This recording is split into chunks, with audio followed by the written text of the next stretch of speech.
ಕೇರಳ ರಾಜ್ಯ ಸರ್ಕಾರವು ಜಾರಿಗೆ ತಂದ ಅಶ್ವಮೇಧಂ ಪ್ರೋಗ್ರಾಂ ಯಾವ ರೋಗಕ್ಕೆ ಸಂಬಂಧಿಸಿದೆ?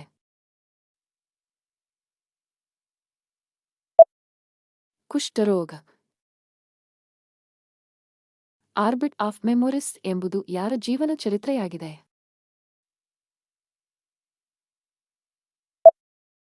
ನಂಬಿ ನಾರಾಯಣನ್. ಸರ್ಕಾರಿ ನೌಕರರು ಮತ್ತು ಪಿಂಚಣಿದಾರರಿಗೆ ಕೇರಳ ಸರ್ಕಾರದ ವೈದ್ಯಕೀಯ ವಿಮಾ ಯೋಜನೆಯೇನು?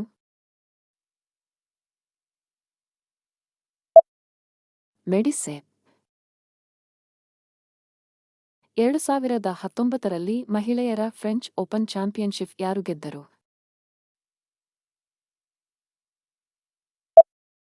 ಆಶ್ಲಿ ಬಾರ್ಟಿ. ಬ್ಲಡಿ ಸಂಡೇ ಎಂಬುದು ಯಾವ ಕ್ರಾಂತಿಗೆ ಸಂಬಂಧಿಸಿದೆ?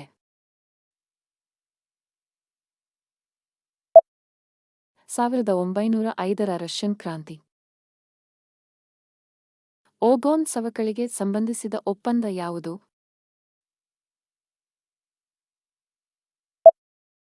ಮಾಂಟ್ರಿಯಲ್ ಒಪ್ಪಂದ. ಮಾಂಟ್ರಿಯಲ್ ಒಪ್ಪಂದಕ್ಕೆ ಸಹಿ ಹಾಕಿದ ವರ್ಷ ಯಾವುದು?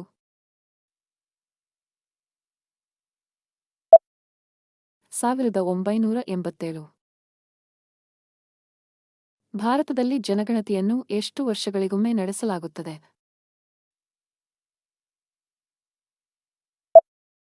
10 ವರ್ಷಗಳು. ಭಾರತೀಯ ಸಂವಿಧಾನದ ಪೀಠಿಕೆಯನ್ನು ಬರೆದವರು ಯಾರು?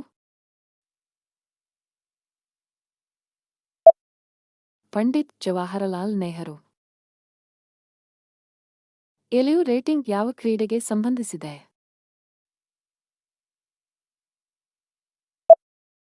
ಚೆಸ್.